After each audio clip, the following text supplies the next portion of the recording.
The Radio Memories Network is brought to you in part by Liberated Syndication, podcast publishing made easy, libsyn.com. That's libsyn.com. Welcome to the Old Time Radio Network Adventures. What adventures awaits our heroes? Let's go back to the early days of radio and our imaginations to our featured presentation. Norman Conquest, alias 1066, is back. Set during the golden age of detective fiction, where every story promises 1,000 thrills, with ingenious plots, full of twists and surprises, driven along with exciting action and tongue-in-cheek humor, our fast-talking, hard-hitting adventurer with a nose for trouble keeps up good cheer while he biffs the baddies in 4 action-packed adventures. Episode 1: Blonde for Danger. Our handsome desperado has to pit his wits against the evil crook Bosworth Field. But who is the beautiful blonde he finds lying in the middle of the road, and who is she hiding from? And where exactly does J.J. Pace, the famous racing car designer, fit into this? This one I'll do. Oh, yeah, you do it. I always get the syrup all over me gloves. Get on with it. Now then, easy does it.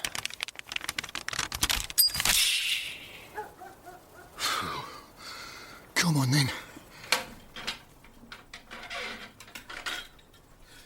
Within.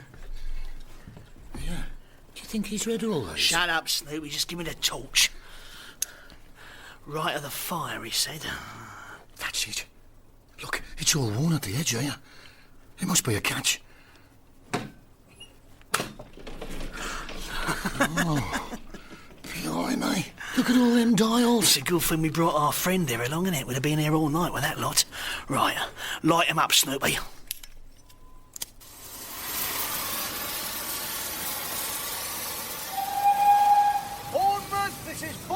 It's no good, Mr. Pace. You may be champion of the track, but no one can resist the white heat of Norman Conquest persuasion for long. Miss Everard, the car's simply not for sale. I just told Mr. Bosworth Field as much. Bosworth Field, that imposter? He's not content with appropriating my style. He's even given himself a bogus moniker in imitation of yours truly. I'd dearly like to meet that character face to face. He made an offer for the special. This is where I roll up my sleeves then, JJ. I've not come all the way down to Bournemouth to go back home on the train. I've got to have this car, and I'll bet her any offer Bosworth Field might have made. You did say you were going to buy her for me, didn't you, Norman? For you, Miss Everard. Pixie, I've a feeling we're about to make a breakthrough. Sweetly done. Right, reach in and get it. It's blooming heavy. I don't think we've cut a big enough hole. Blimey. Stop gawping, stick it in a bag quick, and let's get out of it. Come on. Stop there, right there. There's a geezer by the car. Don't you move. What the... What did you do that for? You gone and plugged him? You swine. He ain't dead, Rod. Shut it, now you've told him me name. Just shut up and get him in the car. In the car. Someone's shooting at us. Just drive. I can't steer proper, the tyre. Put your bleeding foot down.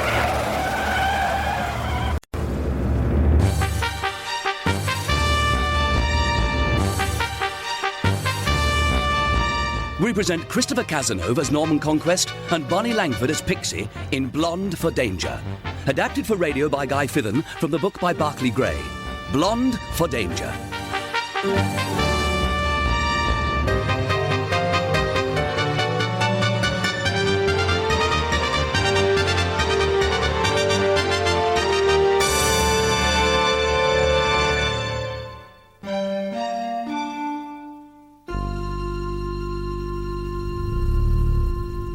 Okay, Pixie, open her up. Let's see what this Pace special can do. Poor old JJ. He looked as though he'd been pummeled. She's a beauty, Desperado. And she's all yours, funny face. Norman. Right. Home to Underneath the Arches, Pixie. Let's set the Bournemouth to London record. There's hardly any difference between this car and Thunderbolt 2 that Pace broke the world speed record in at Bonneville Flats. I don't think he'd ever have sold it to us if he hadn't been in need of some readies to finish off his next record-breaking... Look out! He ran straight out. I didn't see It's all right, Pixie. I'll see what's happened. I'm all right. It's okay. Don't try to get up. Take it steady. Oh, my ankle. A damn thing feels. I'm so sorry. No, it's my fault, miss. I don't know how you managed to miss me. I've got to get over to Baxter's yard. I'm going to be late. By the look of this ankle, you're not going to be going anywhere for a while. I've got to. The midnight special has to go out on time. It's never once been late. Midnight what? The midnight special. It's my truck. Bournemouth to London and back every night. Leaves loaded up at midnight for London and gets back to Bournemouth with another load by breakfast. Here, put me down. Now tell Pixie how we get to Baxter's yard, and while she's driving us over there, you can tell me the route you take to London. Your ankle's busted. You're not driving anywhere. I think I know what's coming next.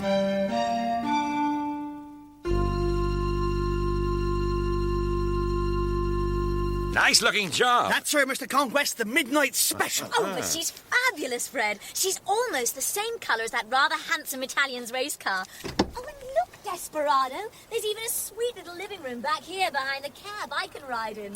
Fred, what I don't understand is why it's so vital. That she goes out on time? I've built this business up from nothing, sir. People around here use me now because I'm fast. Faster than anyone else, even the railways half the time. But that could change just as quick if people felt they couldn't count on me to be reliable. Good for you, Fred. In that case, I'd better get going. Fred, do you think it would be all right for me to hang on here until Mr. Conquest gets back? Of course. But, sir, well, do you think you can handle the special, sir? She's not like any ordinary truck. Dad, this is Mr. Conquest, you know, Norman Conquest from the papers, who smashed the Black Ring. And, well, if I trust anyone to drive the special up to London and back safe, sir, it's you. I'll do my level best, Fred.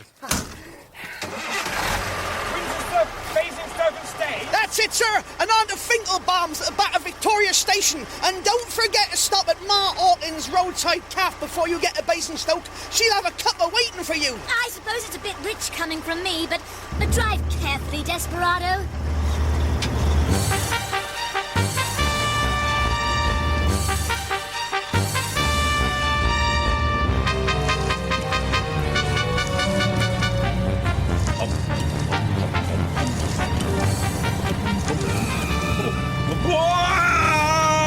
Don't like the twisty bits much, do we? It helps to keep the rubber bits on the road, I found.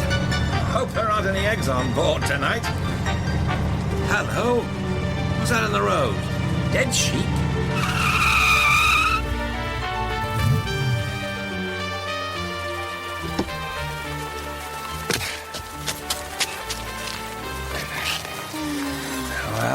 Well.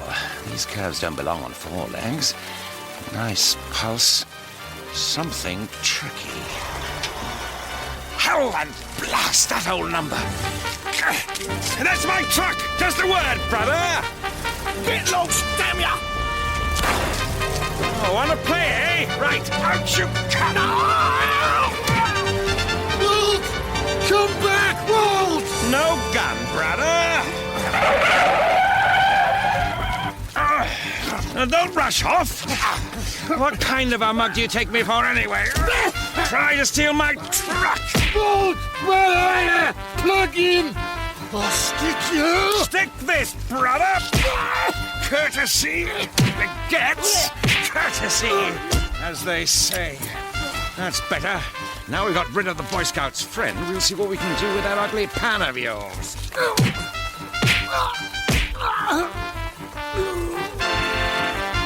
Why, oh why do these things always happen to me? Now what?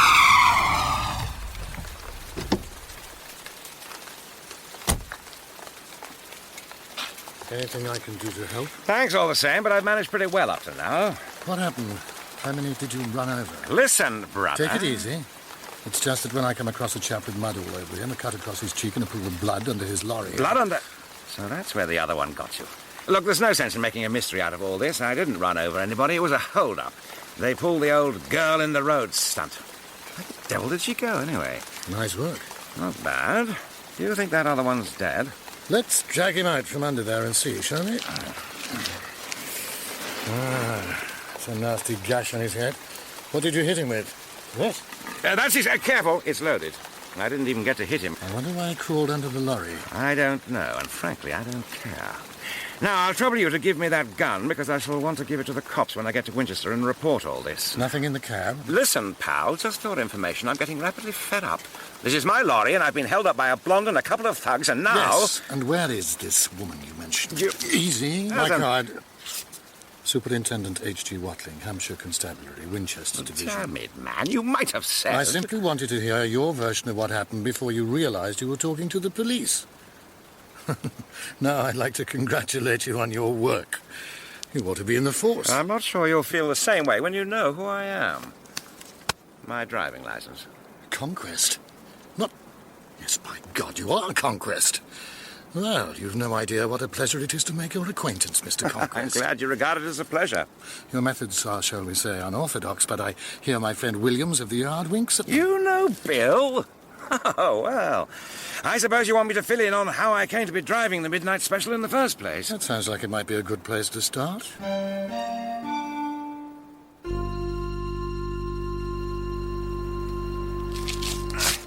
You're sure I needn't report into the station at Winchester? No, don't worry. You go ahead, Conquest. I know where to reach you if I need you. Just watch your speed now, trying to get back on schedule. I'll do my best.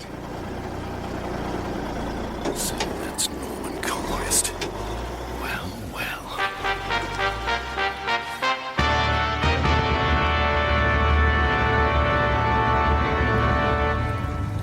Funny you should happen along at just that moment. And without your lights on. Now what? I come out with your hands up! You! Oh, don't shoot, please! I get it. It's okay, I don't have a gun. While I was doing the strong-arm stuff with your boyfriends, you miraculously came out of your trance and hopped in here. I don't understand. You have my permission to cut the act, beautiful. Nice work, but you're unstuck. Sorry, sister, you picked the wrong mug this time. I'm not falling for that damsel in distress line. Please, listen. All I know is that I was driving to London and then a big car swerved out into the road. There was a huge crash and I think I must have bumped my head on something. There is a bump. When I came to, I didn't know where I was or what I was doing lying in the road. I saw your lorry and went towards it. There was a man crawling, there was blood everywhere, and two men were fighting on the far side. I just wanted to get away, get in out of the rain. I found this little door and then I think I fainted again. When I woke up, we were moving. That's all I know. I swear it is. I believe you. When we hit Winchester, we'll call in at the station and you can tell the cops. No, please, I don't want you to take me to the police. After what happened? What about your car? It was fit for the scrap heap already. I still don't understand why you were driving in an old crock on your own in the small hours of the morning. I'm going to London. I started out at night because the roads are quiet. I'm not much of a driver, you see. There's nothing more to tell, really. All right, we'll let it go. Isn't it time we swap names? Mine's Conquest, by the way. Norman Conquest. Norman Conquest? I've heard of you. But what are you, What am I doing driving a great big truck to London? Well, there's a bit of a story there, Miss... Margaret Swan. Margaret Swan. Well, Margaret, why don't I tell you all about it over a cup of hot coffee? If I'm not much mistaken, here's old Ma Hawkins' cafe. Oh, no, I'm all right now. I don't need a coffee. Don't stop, please. I just want to get to London. But I've got to stop. I promised Fred Baxter. He always stops here. I don't want to meet anybody or see anybody. If you must stop, I'll go back into the cabin. Just leave me here.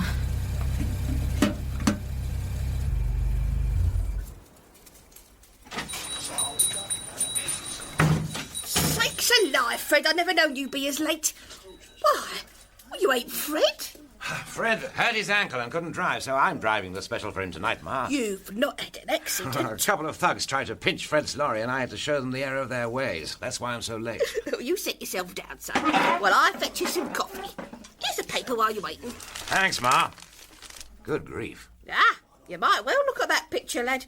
She may look like an angel on the outside, but I'll lay odds she's as rotten as her old man underneath. Her old man? Eben Drake, you know, the Chedworth murderer they call him. Shot someone over at Chedworth Park a few months back, he did. They've just sentenced him to hang.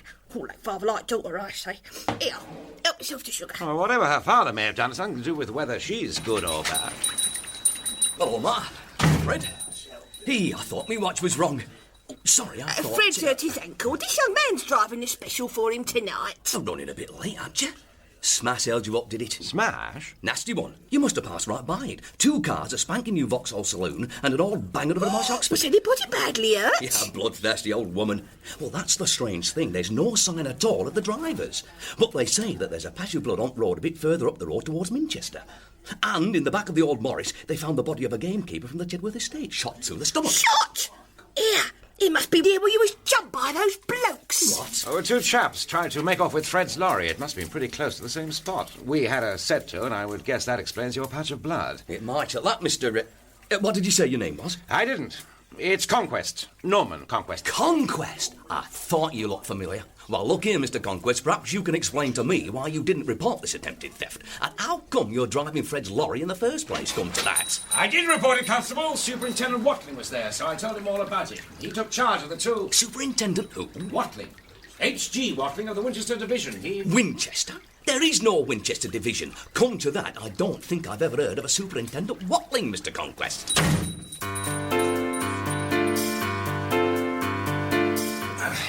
Keep your head down. There's a policeman waving. Get out of sight. That's cooked it. What? My goose, miss. And you're in the soup too, right up to your swan like Miss Peggy Drake. I don't think he saw me. Oh, please, I can explain. You'd better and fast, because otherwise I'm driving straight to Staines Police Station and handing you over. Oh, no, please. I'm sorry I lied about my name. I didn't want you to know about... About your father? No, or about the body. I have to tell you, Peggy, nice girls don't drive around the country with dead men in the back of their cars. Body? What body? Oh, good, sister, but not good enough. Now cut this big-eyed innocent routine. Turns out the police have found your old banger, complete with the body of the Jedworth Estate's gamekeeper in the back seat. Jedworth? But that's where my father... Why didn't you want to go to the police or into the cafe for a coffee if you knew nothing about the body? I hate the police. I hate them because they took my father and charged him with murder. He didn't kill anybody. Even the judge summed up in his favour. But now he's been found guilty and I couldn't stay in Bournemouth. My picture on the front pages, everybody's staring at me. I didn't want you to know who I really was. I'm not going to turn against you because of something your father did. But he didn't. All right, he didn't. Can't you see it makes no difference? What did you have with you in the car? I mean, anything that would identify it as yours? A few clothes. Yes, my handbag, my driving licence. And you're on the run, Peggy. Oh, don't look so worried. I believe you. Those thugs must have shot the gamekeeper. Then, when they were forced to abandon their car, they dumped the body in your old crate. There's one thing that still bothers me. What's that? Just who exactly is behind the wheel of that car? Because I do know for sure that it's not Superintendent Watling. What kind of game is this anyway? And you think that Conquest has got this girl in the truck with him? Well, it sounds that way from what the police motorcyclist says. He thinks he saw a blonde woman in the cab.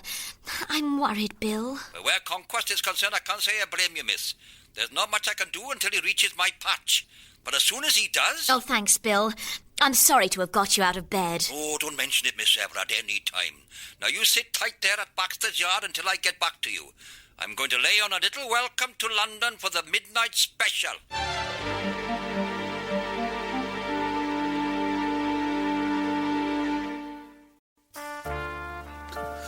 Walt? Come on, Walt. You can't stop here. You've got to keep going. Give me some more of that whiskey. Oh, my head. Now we've got to find a phone, got to tell the old man. Tell him what? Tell him you've fallen down on him and we lost the icebox. He'd string us up. Falling down nothing. The icebox is safe. That truck driver gave it out good, but I've got brains, see? Now, while you were scrapping with him, I came to and I put the bag where it'll be safe until you want to pick it up. Where? Simple. I buckled the strap of the bag over the brake rod under the cab. You what? You'd up the pole. We'll never see it again. The stuff's halfway to London by now. Yeah, and when it gets there, it will turn round and come back. We'll see it coming a mile off with them big headlights and that sign up front, midnight special, and we'll be waiting, and we'll have guns, and there'll be a whole gang of us. But it'll be daylight by then. Shut up! Oh, come on, we've got to find a phone and get hold of the old man. What are they doing? Roadblock. This is where the balloon goes up. Time to duck, Peggy. Back in the cabin and keep the door shut. Right. We're so close, too. I don't know why it is Conquest, but you attract trouble like bat meat attract blowflies. Sweet William, what are you doing here? Miss Everard called me. Pixie. Where's the girl? What girl? Now, for God's sake, Conquest, don't make it worse for Miss Drake. I know that you've got Margaret Drake on board. I wish I'd known. It's been a lonely old trip. I could have done with some company. All right, men, search the back of the truck. And we'll want to have a look in that little cubbyhole behind the cab as well, Sergeant. Oh, well, now look, Bill, you can't say I didn't. There's nothing back here, Superintendent. What? Are you sure, Sergeant? See for yourself, sir. There's nowhere here for hide. Well, if you're satisfied then, Bill, you better shut the doors and stand clear. I'm moving off. I'm behind schedule already. Conquest, if you know something, then for God's sake, tell me now. Hampshire police have got a dead man in the back of Miss Drake's car. And a sighting by an officer puts her in your car. You've seen for yourself, Bill. There's no blonde in here, sadly. Well, what's this story about you having a run-in with two thugs and then claiming to have been fooled by some phony superintendent? I thought you could smell a cop a mile away. True, and I thought there was something fake about him at the time, Bill. Describe him. Tall, broad-shouldered, looked ex-military, a blue raincoat, soft hat, pleasant-looking fella, drives a red Jaguar, quite the gentleman. I can't exactly see him as a crook. Now, I really am going, Bill. You've got nothing on me, and you know it. Don't go playing the trouble hunter now. You've heard of the old man that has got all the hallmarks. I've heard of him, the old man. Does he really exist? Or do you just use him and his gang to put all the robberies you don't solve down to? Oh, very funny. How did you know Miss Peggy Drake's a blonde? The blazes are you up to, Conquest? As a girl, Peggy, where the heck did you find her hide? I don't know who was more surprised, Chief Inspector Williams or me. Well, when I heard the policeman asking about me, I guessed they might look back here. And then I spotted this little hatch in the floor. Good thinking. I opened it and could see the road below, so I lowered myself down. Then when you slammed the door, I hopped back up. Sweet William's face. It's a good thing I'm not very big. It was a bit of a squeeze past the big leather bag thing underneath. Leather bag? What leather bag? Is it a bomb? Beautiful. No, it's not a bomb. No one's going to waste engineering like that by blowing it up. It looks like a thermos flask. You're pretty warm there, Peggy. See this milled ring here? The letters changed when you turned it. Combination lock. 6 letters, billions of possible combinations. Steel's an inch thick by the weight of it. So that's what all this is about. Exhibit A, contents unknown, but probably worth a pot. Oh. You'd better get yourself hidden away in the back with this, Peggy. It's time we got to Izzy Finkelbaum's yard and got the truck unloaded. We've got to get back to Bournemouth. Back to Bournemouth? But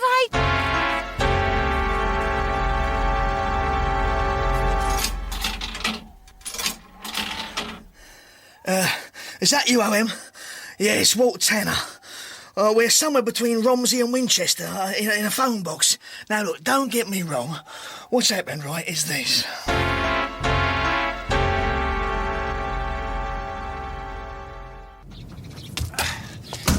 Brother Izzy Finkelbaum, I presume.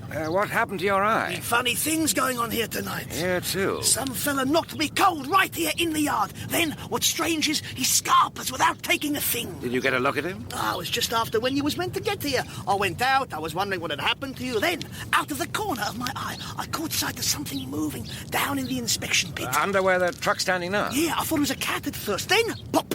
When they found me, he'd vanished without trace. All I saw of him was a raincoat and... a soft felt hat. How did you know that?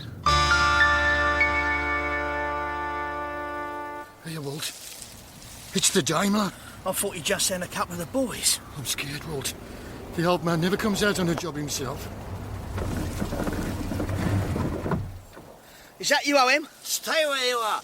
Keep out of sight of the road. I can't see you. No, but I can see you. Now, hand it over. Oh, we got the stuff all right. We torched the crib, no trouble.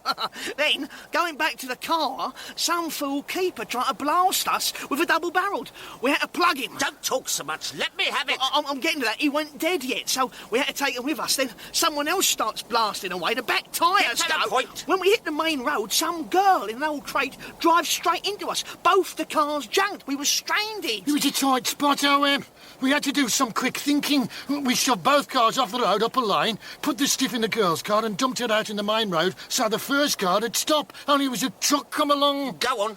There was 2 of them, 2 drivers, and they had, big tyre irons. You know. Everything's OK, boss. You don't need to worry. When I saw things weren't going all our way, I buckled a bag to the brake rod under the truck. You know me, I never miss. Now, this truck, the Midnight Special it's called, it does the round trip. All we've got to do is wait for it to come back and hold it up. All you've got to do is hold it up. You bungling half-wits! You get taken by surprise by a gamekeeper and kill him when there was no need. Now the whole county is swarming with police. Someone, an expert shot, hits both your rear tyres and you didn't even see him. You managed to collide with a stupid girl and then get yourselves beaten up by a lone, unarmed truck driver. Don't say anything. I've never seen a truck with 2 drivers. But all this bungling is nothing. Nothing at all compared to the colossal idiocy of strapping that bag to the underside of the truck and letting it get away. We'll get it back, boss. Just give us a couple of guns. We'll collect. You'll collect all right. Boss, no! Now don't shoot! It was his idea, boss. I told him he was stupid to put it under the... Drive on.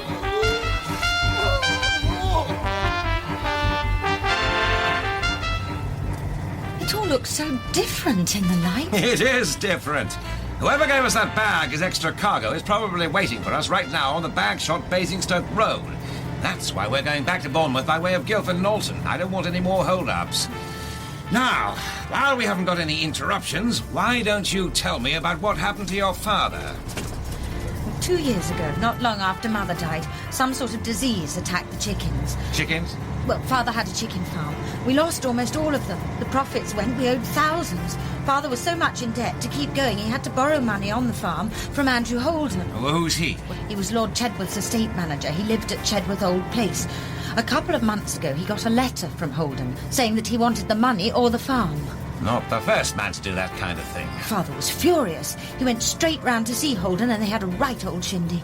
It was late, gone 12, and I'd gone to bed, when Lord Chedworth came and hammered on the door to tell me that Mr. Holden had been murdered and Father was under arrest. Nothing like breaking it gently. Oh, Lord Chedworth was nice. A shot had been heard at Chedworth House, and the Earl and 1 or 2 of his guests had gone out to see what had happened. They found Holden. He'd been shot through the head.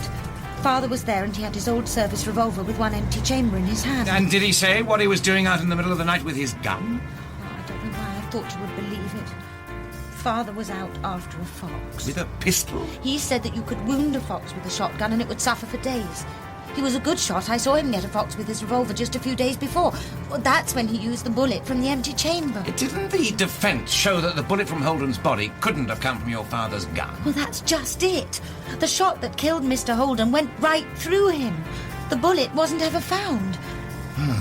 Well, it's all perfectly simple. All we got to do is find the real murderer and we'll have your dad out of jug in no time.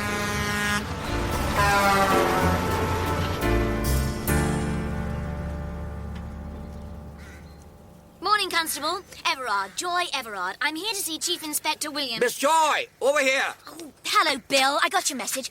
Mandeville, what are you doing here? Hello, miss. Chief thought it might be a good idea if I stayed. Things have taken a nasty turn, so I thought it would be safer for you to have Livingstone around. We've got 2 more bodies, both shot at close range. Seems like it's the 2 that tried to jump Conquest. I think they dumped the body of the gamekeeper in Miss Drake's car. What I can't work out is what they were up to. And what about these cars? No other clues? Nothing, no burglars, jemmies even. Oh, I don't like it. It's got all the hallmarks of a new gang that have pulled several jobs recently, and all we've got on them is that they're extremely violent. Killers, all of them. And word is they run by a particularly vicious character known as the Old Man. Do you know what strikes me as funny, miss? Spanking new Vauxhall, newish tyres, and they got 2 punchers. You're right, Livingston. Those rear tyres didn't just blow, they were shot, and by an expert marksman. And that petrol can. A modern motor car like this has a big enough fuel tank to get from one filling station to the next without any trouble. Come on, Livingston. Let's get the top off. High octane, I'm afraid, miss. May I see? Look at this seam round the middle. Hold tight, Mandy. A false bottom, or I'll be damned. Oh, that's the neatest little oxy-acetylene kit I've ever seen. Just to think of the governor's birthday, miss. I mean, if you... Bill, this oxygen cylinder's half full, or more to the point, half empty. You know what this means? Yes. What? Well, no burglar would set out to crack a crib with a half-charged oxygen cylinder. A burglary was committed by those 2 dead men last night. Fred? Mr. Baxter? Pixie? Mr. Conquest. Oh, crikey, sir. Everything all right? Is the coast clear? No cops lurking? I've got Peggy Drake in the lorry. Those dirty crooks smashed up her car. She's flat broke, nowhere to go, and scared stiff of falling into the hands of the police. Oh, what are you gabbing there for? Bring the child in, man. Mr. Conquest? I wouldn't make any noise if I were you, miss. Now, I'm in a mess, see? I don't want to plug you, so you're going to come with me, see? You're going to walk out the yard and get into that car like we was friends. Is that clear? Pretty clear. Peggy! Hey, you! I might get out. Where's the pay special? And where the heck is Pixie, Fred? She went off in the car to see some sweet William bloke said you'd know her. Quick, Fred, have you got a car I can... I ain't got no car. You can take me motorbike. It's there, under the... Good man.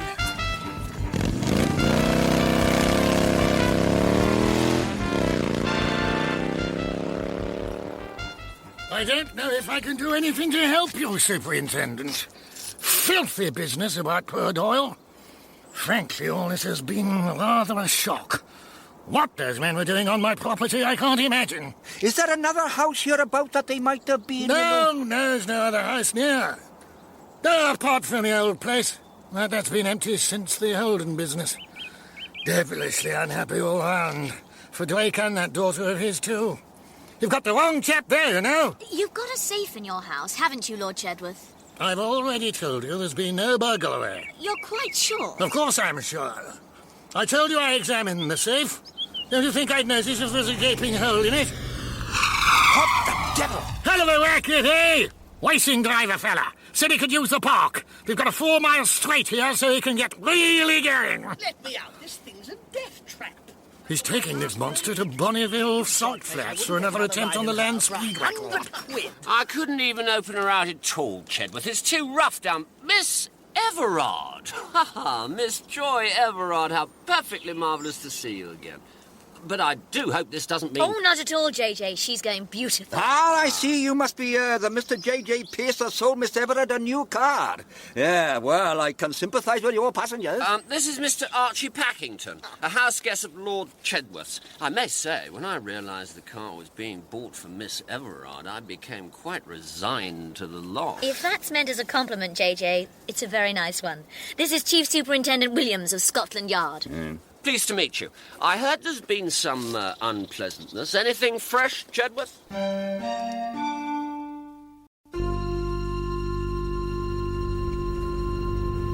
Nice work, Manny. What the hell are we going to do with a skirt? What do you want me to do? Leave her here to squeal? I had to bring her. It don't make no difference. We'll take her out to the houseboat. We could keep her there without no one knowing until I've driven over to the old man with the stuff. You've got what you want. Why don't you just put me out? You've seen the car, you've seen us. You'd squeal to the first copper you could find. And then how far do you reckon we get, eh? Here, Alf. It's here. Up this track. Here. She isn't bad. Maybe we'll have a bit of fun when we've got time to relax.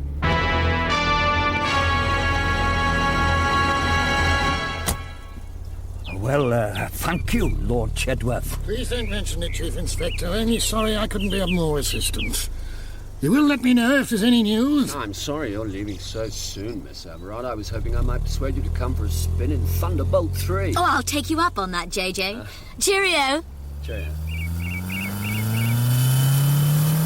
What do you think, Mandy? Remington? Bit slim for a revolver, miss. If I had to guess, I'd go for one of them German makes. A Luger, maybe. Revolver, Luger? What are you two talking about? Mr. Packington, sir, we was just wondering what gun it was he had under his armpit. Have you both gone raving mad? Bill, you're a bit old-fashioned sometimes. You've got that deep-seated awe for the aristocracy and landed gentry. We've been hobnobbing with crooks this morning. Archie Packington had a gun in a shoulder holster. And did you hear Chedworth when I asked him about the safe? Yes. He said it hadn't been tampered with. What he said, Bill, was, don't you think I'd have noticed if there was a gaping hole in my safe? But we hadn't told him anything about the burglars' acetylene kit. Good grief. So there was a burglary. But, Miss Joy, if the Chetworth diamonds have been taken, why on earth wouldn't the Earl want us to know? It's far enough, Mandy. I think Packington's the one to keep your eye on. He won't leave me sight, Miss Joy. Now, Bill, I think it's about time you and I track down the desperado.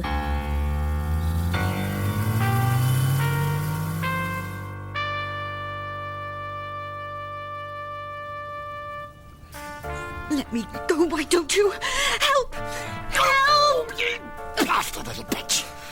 You can scream all you like. There's no one will hear you out here. Keep on hold of her. Get her on the table. We'll tie her down. Ooh. All you gotta do is relax, girlie. Here. What's that noise? Pink knickers with saucy embroidery. Alf, there's some crazy nut on a bike. He's coming straight at the boat. He's not gonna stop. Alf. Oh, my God, Alf. He's killed him. The crazy lunatic's killed him. They're both dead. I'm off. Mr. Conquest? Oh, Mr. Conquest. No. Peggy? Peggy? Are you all right? Yes. Oh, Mr. Conquest, are you hurt? That man, is he? Don't look. He's dead, Peggy. I'm sorry I had to do it. He meant to harm you terribly. Where's the other one? He ran off. He took the car. And the bag. Come on, Peggy. Here, let me untie you. Now you're safe. There's not a moment to lose. We've got to find our way back to the road and hitch a lift back to Fred's yard. Hello, stranger. Been for a picnic? Some picnic. Hello, Bill. Conquest. Aren't you going to introduce me to your friend? Peggy, meet young Pixie. There's not much of her, but she goes in for quality rather than quantity. You two had better get together. Hold your fire, Bill. Between us, Miss Drake and I can explain everything. Just wait till you hear what's happened, Miss Pixie. Mr. Conquest was wonderful. Knight-errant stuff, eh? In broad daylight, too. He rescued me from a houseboat. 2 crooks kidnapped me with the cylinder. The what? You never saw anything like it, Pixie. These thugs strapped it under the lorry. Quartz-hardened steel with a combination lock Well, that must be what they took from the safe. The Chedworth diamond. Oodle. Oh, don't just stand there. Pile in. Where are we going? To find Mandy. Should have finished the girl, you fool, when you had the chance. Are you sure the motorcyclist was dead? I can't see how he could have survived. A jump like that through all that timber. Alf was flattened. His neck was broken. Better get back to Chedworth House, Packington. There's no need... Hello? What's this? Something wrong. Your information is not as reliable as you led me to believe, my friend. I don't understand. You led me to believe that when the safe was opened, the stuff would be in a strong box. That's what Chedworth said. Strong box? Look at this. As this cylinder is made from Kirtgen super steel. No blowtorch known would so much as discolour it. You mean we can't open it? The only way we can open this cylinder, Packington, is to force Chedworth to reveal the combination. But I can't. It's taken me years to build up a reputation as a harmless man about town. The information I pick up is worth thousands to us. The Chedworth diamonds locked in this canister are worth anything up to 100,000. You will bring him here with a gun to his head if necessary. Now, go! That's right, Mr. Conquest. Mr. Holden lived here at Chedworth Old Place up until he was killed. Funny how it's all tying together. So, Pace left. Then what happened, Mandy? Well, that fella Packington just waited. It was all quiet for about 20 minutes. Then this old boy arrives. Lord Chedworth? No, it wasn't him. I'd never seen this fella before. He was really old, with a long white beard and hair, and dark glasses like he was blind. The old man, it must be. He goes into the house, then this car comes up fast, and a bloke gets out looking real jumpy, with a big leather bag and straps round it. Beautiful. The canister! He goes in with the bag, then just as it's starting to get dark, he comes out again without the bag, but with Packington, and they head off across the park to the big house. And then I heard you lot coming through the bushes like an herd of elephants. We thought we were trying to be quiet. Shh! Look, they're coming out. Lord Chedworth's with them. I don't think they're out for an evening stroll either, by the look of that pistol in Packington's hand. Right, we'd better go and get some help. You go if you like, Bill, but these characters will be long gone by the time you get back here. I took the liberty of bringing along 1 or 2 things, sir. Brother Mandy, what would I do without you? It's only the little Beretta, sir, I'm afraid.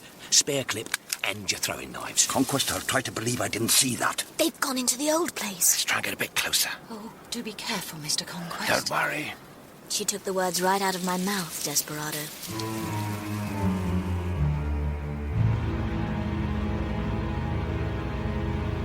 Who the hell do you think you are, you old maniac? Don't waste both our time. To be brief, you know the combination of this cylinder. I do not. I have a loaded gun. You do not. Open it. You're insane. You can go to hell. I'm calling your bluff. If you kill me, you'll never get it open. Lord Chedworth, I am a very, very good shot. I have no intention of killing you, but I can make things very uncomfortable for you. Damn your eyes. You win. Easy. Put your hands on the cylinder and keep them there. I hope you're not thinking of doing anything foolish. That's it. Now, undo it.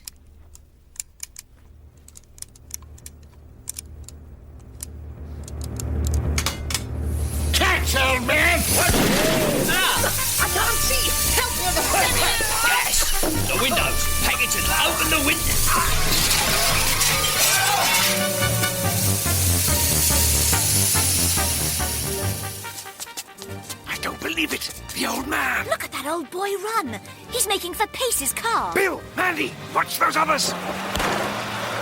He's getting away with the diamond. Not if I can help it.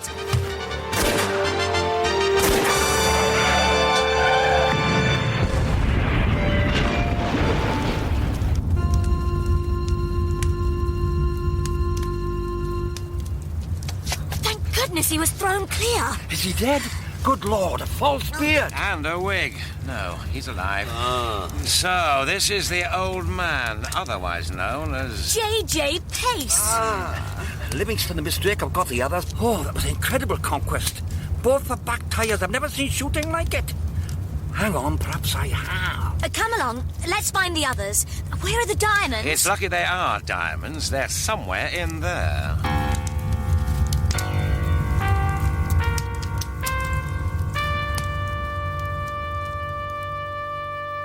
Well, I'm damned. I can believe it of Packington. Never did like the fella, that Pace. Oh, you'll get used to the idea soon enough. His obsession with motor cars has been genuine enough, but indulging in that sort of hobby requires pots of money.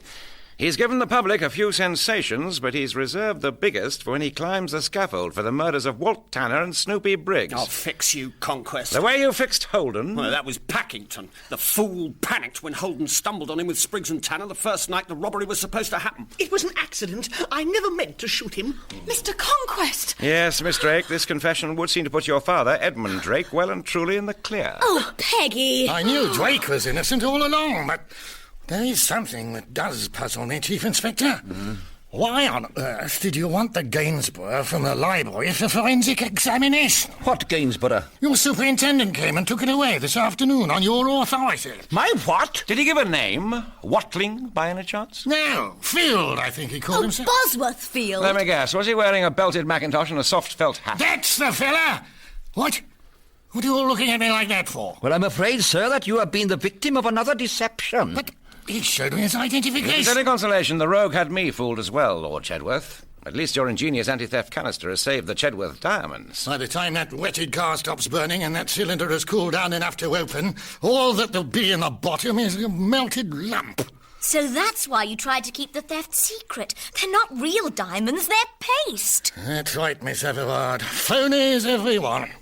Good ones, though. Good enough to fool the Countess. And I hope they always will. The heirlooms were entailed, of course, but I sold them just the same. Well, wasn't that very naughty of you? Yes, which is why I daren't let the police know of the loss.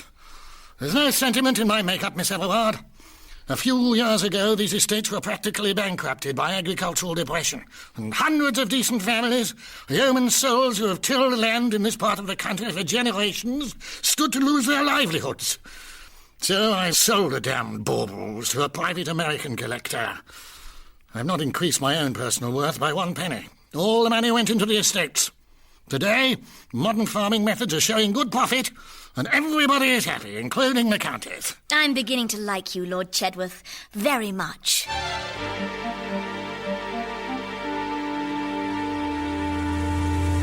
Are you sure you wouldn't rather drive? Positive. I just want to sit and watch the scenery go by.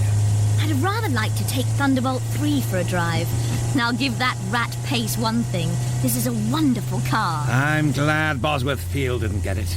He's the only one to end up with any boodle in all this business. Yes, but he took that from a man who, it transpired, was honourable. He's missing the point. I'm glad it was your idea to bring Peggy. She's been through a heck of a time. Is she asleep? And Mandy. It's funny how things turn out. This binge starts out with me driving young Fred's lorry, warms up with a murder or two, and out of a clear blue sky comes the truth of Peggy's father's innocence. Not a bad 24 hours' work, my sweet. I was hoping you'd do something like that.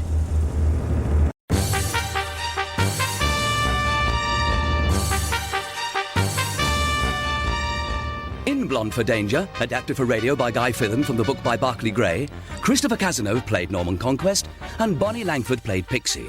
Richard Davis played Chief Inspector Williams, Colin Spall, Mandeville Livingston, Bill Nye, J.J. Pace, Alice Arnold, Peggy Drake, Sean Prendergast, Fred, Anthony Jackson, Lord Chedworth, and Ali Hames, Ma Hawkins. Other parts were played by members of the cast. Music was composed by Robert Rigby. Blonde for Danger was produced by Stuart Richards and Michael Cameron and is a Mr. Punch production. The director was Adrian Bean.